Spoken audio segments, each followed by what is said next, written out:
देखिए, ये जो घटना है 4 तारीख 5वां महीना 2024 की है, जो मात्र 9 साल की बच्ची जिसका नाम था राजनंदनी, उसका हत्या किया गया और उसके साथ दुष्कर्म भी हुआ है। और ये उनके पिता हैं दुर्गा प्रसाद बास्के। तो कहीं ना कहीं उस टाइम जो सिटिंग विधायक थे लंबोदर महतो, ये उनके सहयोग लिए, गुहार लगाइए, उनके पास उनका सिग्नेचर भी है।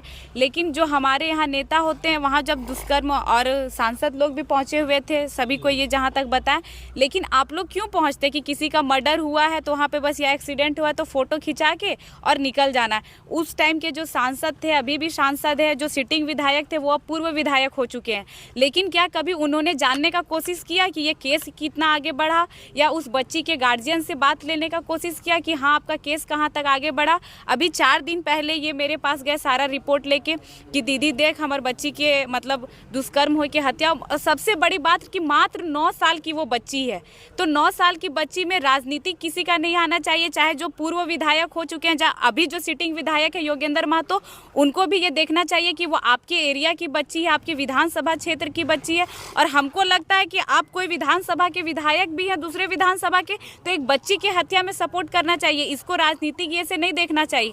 और इनको यहाँ तक जब हम वो देख रहे थे, हम बोले इसमें पोस्टमार्टम का रिपोर्ट नहीं है, तो ये बोलते होगा, हम बोले नहीं है पोस्टमार्टम रिपोर्ट। और दुर्भाग्य की बात है कि 7 महीना समय हो गया है और उनके गार्जियन को पोस्टमार्टम का रिपोर्ट नहीं दिया गया। अभी थाना प्रभारी से आता है कि वो रिपोर्ट गोपनीय रूप से दिया जाता है, तो गोपनीय रूप से आप उनको गार्जियन को तो दे सकते थे, ये तो उनके पड़ोसी नहीं है, उस बच्ची के पिता है, तो गोपनीय रूप से एक पिता को उनका पोस्टमार्टम रिपोर्ट क्यों नहीं दिया गया? और अभी इनको बोला जाता है तो वो बोलते हैं कि डीएनए टेस्ट हो रहा है।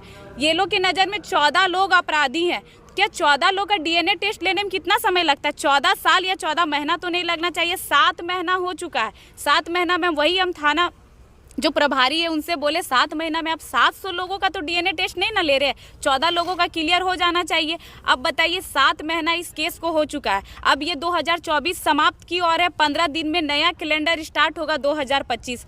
तो हम लोग उनको एक समय दिए हुए हैं, ठीक है, हम लोग समझ रहे हैं समय लगता है, लेकिन अब हम लोग नहीं रुकेंगे। इधर का 15 दिन दिसंबर क्लोज, 2024 जो है वो कहीं ना कहीं समाप्त हो जाएगा, 25 आगे बढ़ेगा। तो 2025 के लास्ट जनवरी तक हम लोग इतना ज़्यादा समय दे दिए, 1 महीना 15 दिन समय दे के हम लोग निकले हुए पेटरवार थाना से। और हम लोग ये बोल के निकले हैं कि जो जनवरी का महीना होगा उसके अंदर हम लोग अपराधी को देखना चाहते हैं, उसके जो सज़ा है, चाहे जितने अपराधी है, 14 लोग या 28 लोग ही अपराधी हैं, या 4 लोग या एक ही अपराधी है, उसको उसकी सज़ा दीजिए। क्योंकि एक 9 साल की बच्ची, ये उनके पिता है ना, उनके थाना में इनकी आवाज़ निकली, लेकिन इनका जो दर्द है, इनके दिल के अंदर जो दर्द होगा, इनके आँख में जो आंसू दबा होगा, वो कोई नहीं देख रहा है। पहले ये सब घटना कि एक 6 साल की बच्ची, 8-9 साल की बच्ची के साथ रेप हुआ, मर्डर हुआ, हम लोग दिल्ली, मुंबई या अन्य बड़े शहरों में सुनते थे, लेकिन आज ऐसा दिन हो गया है कि यहाँ पेटरवार प्रखंड में हम लोग अपने गली में, अपने गांव मोहल्ला में देखते हैं उस चीज़ को। तो आज एक दुर्गा प्रसाद बास्के की बेटी है, कल हो सके कोई सीताराम बास्के की बेटी हो, कल नेक्स्ट दिन हो सके कोई फलाना साहब, फलाना महतो की बेटी हो, जिसका उम्र मात्र 6 साल या 2 साल होगा, इनकी बेटी का उम्र तो 9 साल था। तो ये घटना कब तक? और ये एक बेटी की बात है, और एक बेटी की आवाज़ लेके आज एक बेटी आई है।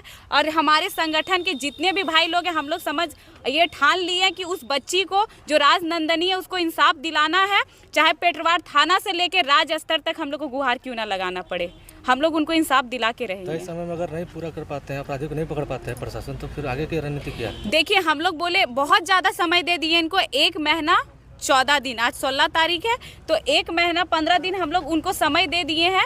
इससे ज़्यादा अगर नहीं होता है तो हम लोग पूरा पेटरवार के साथ साथ पूरा गोमिया विधानसभा का रोड जाम करेंगे। और ये लोग बोल रहे हैं कि ये राज्य स्तर का बात हो गया है, तो ज़रूरत पड़े तो राज्य स्तर भी जाएंगे और कल्पना सोरेन को इंसाफ देने के लिए बैठाएंगे।